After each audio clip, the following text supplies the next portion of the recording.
be smart about this and go in there and just attack Winnipeg, and we'll see if they can get it done. So the Miami Dolphins, they play in your home state. I know people here might not know, but you used to work in Florida. Yeah. Yeah. What about the Dolphins? They're tanking. Oh, okay. Do NHL teams ever tank? Would they tank? Is it a sport in which tanking is beneficial? No, I mean you cannot tank. I mean, just look at who got the top picks in the draft this past season. Rangers, New Jersey, Chicago. The rules do not lend itself to the league has changed the rules to make sure the teams can't tank. So you can't sit there and finish 29th, 30th, 31st and be assured of absolutely anything. So you got to play it out, and the Wild are. I mean, there's just no such thing as tanking. They're not going to tank. And you can't tank when you have Ryan Suter and Zach. No, I'm not. I'm not even saying. I'm not saying the Wild. I just wanted to ask philosophically if anybody. But it is funny. I mean, you and I have been discussing this for 5 years. I remember sitting in the XL Energy press box years ago.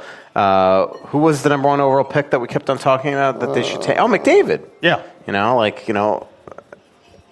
We were right. They should have tanked back then.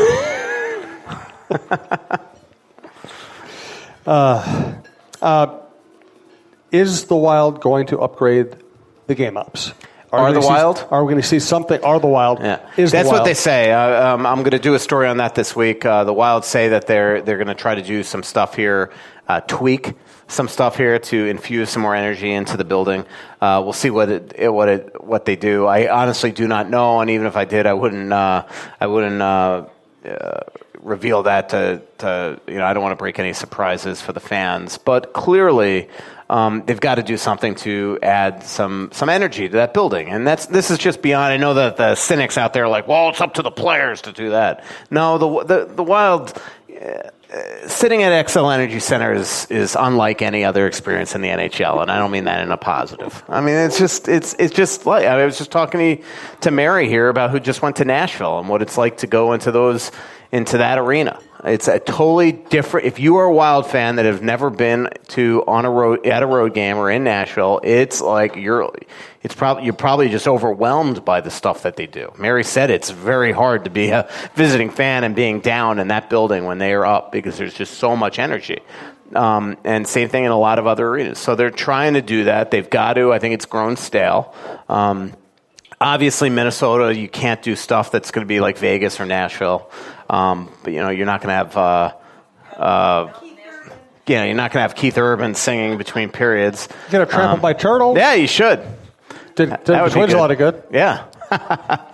How was the national anthem? I didn't see it. It was good. Yeah. They're talented guys. And they handle it well. And I like it when groups, instead of the person trying to do the vocal gymnastics, which we see so often in national anthem, I like when people kind of sing it straight, and they did. They sounded good. Yeah.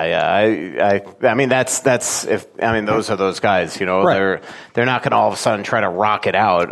They're going to be respectful to the situation also. So. Although I would take Jimi Hendrix coming back from the dead and playing national anthem on his Stratocaster. I'd take that. Now Nashville's added a pedal pub or whatever you call those things. Nashville added a pedal pub in the arena? Oh, on the ice. God. Yeah, that was actually kind of funny. That's funny. Yeah. It'd be funny if the pedal pub was like a Zamboni. While you kind of kill two birds with one stone. You have everybody getting drunk, and they are resurfacing the ice. I'm sure they would resurface it perfectly under the circumstances. The shame about the X is it's a great building. I mean, we talk about the game ops not being up to snuff, but in terms of I've been to a certain number of hockey arenas. It seems to me the XL Energy Center's won, top 5, top 10 in the league? Yeah. I mean, a lot of it, I'm sure, is money, too. I mean, you go to Colorado the other day, it's just absolutely entertaining, the beginning of the game, with the light show and what they do on the ice and the scoreboard and everything, the music. And so it just needs to be, changed, and I think they're trying to do that. So the Wild are absolutely trying to spice things up this year. That's why they're also, fiddling with their broadcasts as well. I did a podcast that came out today with Ryan Carter, and he's one of the rotating color analysts that they kind of do, like FSN does with the Twins as well, where they have 3 or 4 people. They're going to do that with the Wild this year as well. Wes Walls, I was talking to Lou Nanny in the car. We already picked our restaurants for the Florida trip that he's doing. Mike Greenlay will be one of them as well. And then doing play-by-play, filling in for Bob Kurtz this year at different times will be Anthony LaPanta, Paul Allen, Kevin Fallness, Joe O'Donnell, who's been with the Wild organization for years, working in Houston, then Iowa as their minor league play-by-play guy as well. Also the St. Cloud announcer as well. We will take live questions. We'll also do some Twitter questions here. Do want to thank Fixology Repairs, locations Mall of America, which is 3rd floor by Nordstrom's, downtown Minneapolis in the Skyway, downtown St. Paul in the Skyway, right by the Wild offices and the Xcel Energy Center, and one in Toledo if you're ever in that neighborhood too, fixologyrepair.com. Hi, this is John with Fixology Repair. For the better part of a decade, we've been privileged to serve you for all of your jewelry, watch, and smartphone repair needs at the Mall of America. Since Minnesotans largely hate going to the mall, we expanded 2 years ago to reach you in the Minneapolis Skyway. And now this year, we're pleased to announce we have a new location at Wells Fargo Place in the St. Paul Skyway. All 3 shops are equipped to help with your watch and cell phone repair needs on site, while all jewelry, computer, and game consoles will be completed at the Mall of America store. Please bring us your repair challenges, and don't forget to mention the Talk North podcast for a 10% discount on all of our services. Remember when I accidentally bought the 2 watches on Instagram? Oh, I remember. Yeah, I forgot that I even had them until the other day. Russo Slacks tweeted me a picture of me wearing both watches. And I'm like, I wonder where those things are. I never once wore them, ever. So if anybody wants a couple watches, they're really nice. And of course, he tries to embarrass me by showing a photo of my band playing, and he always has you in the background wearing a red shirt, like doing flamenco, the flamenco dance or something. Roman Yossi, goal. It's on my fantasy team. Oh, there you go. Sorry, Mary. All right, Mary, fire away. Okay. Yeah, just wondering your thoughts on Parisi's comments regarding the lines, changing the lines up so quick, or the chemistry, all that stuff. Yeah, I mean, obviously Zach, Zach is right in the trenches, and he knows his team more than anybody. He's obviously frustrated, I'm sure, with them not scoring yet again, and probably being a little fearful of what that means for the year to come. And so. On these comments, I mean, the only thing I'll say is like, look, I mean, Zach has every right to feel the way he has, and he knows much more than me. He knows systems much more than me. But I'll just say statistically, last year the Wild generated near the top of the league in quality of chances created, and still finished from December 15th on with the fewest goals. So what that tells me is that this isn't a total system thing. This is a team that just cannot finish. And, Zach obviously can't control the ability of his teammates and him to, he could only control if he could score. He can't control his teammates. So he's looking at this as like, well, obviously I can't magically turn that guy into McDavid and Ovechkin and whoever. So he's saying we got to figure out other ways to generate more chances. In games 1 and 2, the Wild had plenty of scoring chances. So again, I get what Zach is saying. But I also genuinely think that Zucker had a breakaway and then had a point-blank chance at Rene. In Colorado, Koivu in the last minute or minute and a half, incredible look that Grubauer made an outstanding save. Donato was robbed once and stopped twice on good looks. So Kevin Fiala gets a perfect one-timer to elevate that puck and just mishits it. So to me, while Zach has his opinions, to me those are plenty of chances for them to score, and they just don't. And then the other thing that I will say is, and this is probably a point of contention with a lot of people that read me and my beliefs here, but I am tired of the Wild. All they do is dump the puck. They are one of the slowest NHL teams out there. They cannot get through the neutral zone against teams like Colorado at times. And so sometimes if you want them to pull Kevin Fiala every shift and turn the puck over at the offensive blue line, or do what Matt Dumba was doing in Nashville and turn the puck over at the offensive blue line every time by putting it in, they could do it. But this team doesn't have the ability a lot of times to dump the puck. They're just not fast enough. Look in the late in the third period. Mikko Koivu was on an odd man rush the other day, and in Colorado, and all of a sudden Colorado converges on him. He's basically past the defense, but all of a sudden he looks to his right, and there's nobody even with him. He's slow rolling as it is, and so what does he do? Basically, at the blue line, dumps the puck. That is this team, and so sometimes you just have to play to what you are. This team does not have the ability to be McKinnon, Rantanen, and Landeskog. They just don't. And so a lot of times, if you're going to just constantly, one reason why they did not have the puck a lot in Nashville for a lot of that game was because they kept on trying to skate through the neutral zone and kept getting lured into it. And the problem with that game is then when they started dumping the puck, this is what Nashville does. They goad you into dumping the puck to Rene, who's one of the best puck-handling goalies in the NHL.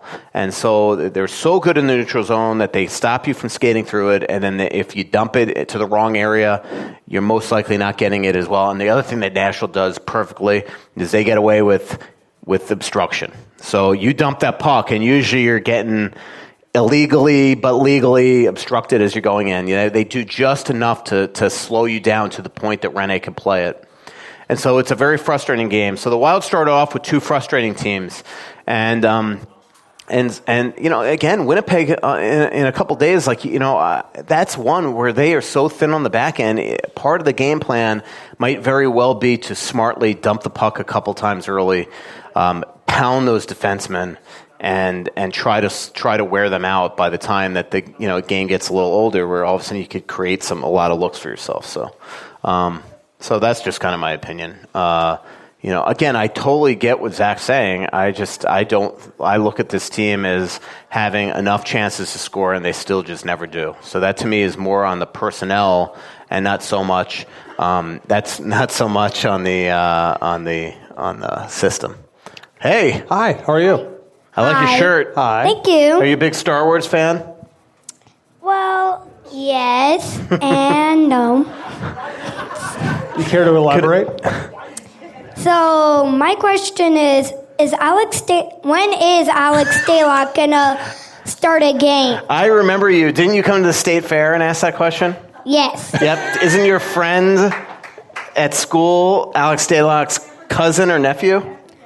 Nephew? Yes, I remember this. Now here's the thing. I want to tell you Thursday that Alex Stalock is playing in Winnipeg. Time out, Michael. Yep. Don't make her cry. Yeah. Okay. I want to tell you that because that was the original plan, but that was the original plan before they started 0-2 and that Dubnyk was playing quite well. And just the fact that they don't have a win yet to go into a visiting Central Division arena where things are tense, it just wouldn't shock me if Bruce changes his mind and starts Doobie. But originally, Alex was supposed to start Thursday. So there's a chance that Alex will play in 2 days in Winnipeg, and you'll get to watch your friend's uncle on TV. But I can't promise that anymore. Just so you know, I won't cry. Okay. I know. I'm more worried about him crying, actually. Jim's a crier. I am. Big crier. Thank you, dear. Appreciate it. Good question. Good question. Best question we've had. Oh, except for Mary's. We got to meet Alex Stalock's nephew. Apparently, has a good friend here trying to get Alex in the net. I asked Alex about that. Actually, that's really funny. Actually, I told Alex about what happened, and Alex said that other people had already told him. So, your daughter is becoming famous with Stalock. So, he has a lot of fans. So, okay. Here you go. Next. Okay. You mentioned earlier. I think we ended up changing subjects. You said you were kind of disappointed in some of the younger players. Who were you thinking about specifically? I've expected a lot more from Cunnin. I know he's getting chances, but man, he's just not skating great.